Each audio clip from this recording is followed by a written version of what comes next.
Okay guys, what do you think of my daily sacred sweater? This is the one that I'm going to wear every day. Terry, it's a little smaller than the other one, so I think it fits me better.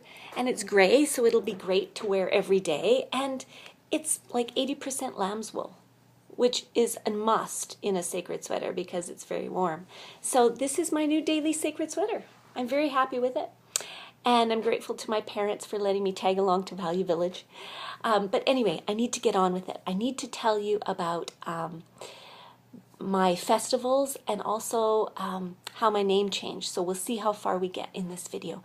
So I had these experiences of the arms of love experience where Jesus held me, the face in the leaves experience where I saw the face of Jesus in the leaves and it wrecked me. I had a few of these really profound encounters with the Lord, and what happened is I decided to memorialize them, kind of the way they did in the Old Testament, where when God did something significant, when he rescued them, he commanded them to remember and to create a festival or a celebration that they would, an anniversary really, that they would celebrate every year. And so I decided to do that. So I have a number of festivals that I celebrate every year to mark the anniversary of when these things happened to me. And luckily I have them recorded in my journal, so I know the exact day. And so I have an Arms of Love festival. I have the Face in the Leaves festival. And actually the Face in the Leaves festival turned into Phil, F-I-L, Face in the Leaves, Phil. And I used that name Phil and started a 8-hour worship event, kind of modeled over a 24/7 thing, but I figured I'd just start with 8 hours, where I got a number of different worship teams to participate, and we would just worship our hearts out for 8 continuous hours, and I called that Phil. And some of you might have been involved in some of those events, but that was one way that I commemorated the Face in the Leaves Festival as I created that event, Phil. One of the other very significant festivals for me is the Name Change Festival, and that commemorates the day that Jesus changed my name. And I'll try and tell you about that in the time that I have left. Let's see if I can do it. So I had these profound encounters with the Lord that became festivals. I also began to have these experiences of seeing scenes in my imagination of Jesus and I together. I don't know how to explain it exactly, because I'd be worshiping at home, I'd be really focused on the Lord, and sometimes I would get, it was like I was seeing a movie scene or remembering a memory, but it had never happened to me. So it was happening in my imagination. I knew I wasn't really there. I knew it was all in my mind. But I was feeling the emotional impact of it as if it were really happening. And so most of the time when this would happen, I would write about it in my journal. And some of these events, some of these writings became blurbs. And I would share these blurbs with other people. I called them blurbs because they were usually short, sort of devotional scenes or pictures of Jesus and I, and they seemed to be impacting people, so I gave them out. That's what I do, right? I have to share everything. So I gave them out to people.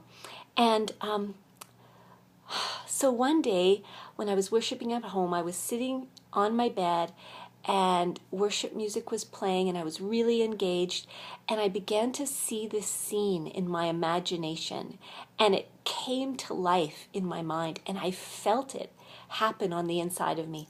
Jesus and I were walking in an orchard, and the petals were just falling down, falling all over us as we were walking. It was kind of a wild, rambling orchard, and we were trying to find a path through, and we'd come to impassable places and joke about being lost, and we just joked with each other so much. And Jesus he was just so mischievous in this vision, and at one point he got this wild look in his eye, and I just felt like he was going to grab me or something, so I took off running, and he chased me, and I was trying to find my way through all of these fallen branches in this wild orchard, and I finally fell to the ground in one place and was laughing so hard that I couldn't get up. And Jesus was standing over me, and I reached out to him to help me get up, and he didn't.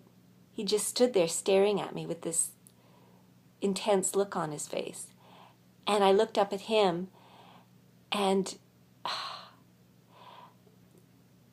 the petals were falling all over him, and the sunlight was pouring through the trees, and he was so beautiful. I just thought to myself, just stop this moment. I want to stay here forever. And then suddenly I realized what he was doing. He was memorizing me. And then he knelt down and reached out and took a petal from my hair. And he looked at me and he said, Cherie. I can't say it the way he said it because he said it with that French thing that I can't do. But when he said it, it was a term of endearment. Cherie in French is just a term of endearment. It means dear one, sweetheart, darling. And so he was just calling me darling when he said Cherie. But something about it was so big and pointed that I just felt like in that moment when he said Cherie, it became my name. And so it wasn't long after I had that vision, whatever you want to call it, that I decided to legally change my name because I felt like that's who I had become. The way he felt about me, the fact that I was his darling was my identity. And so I legally changed my name, and that's been my name ever since.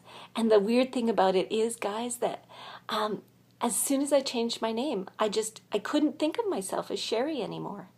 And next time I'll tell you what my parents thought of the whole thing. Can you imagine being my parents? Anyway, I sat down and broke the news to them that I wanted to change my name. Anyway, I'll tell you their reaction next time.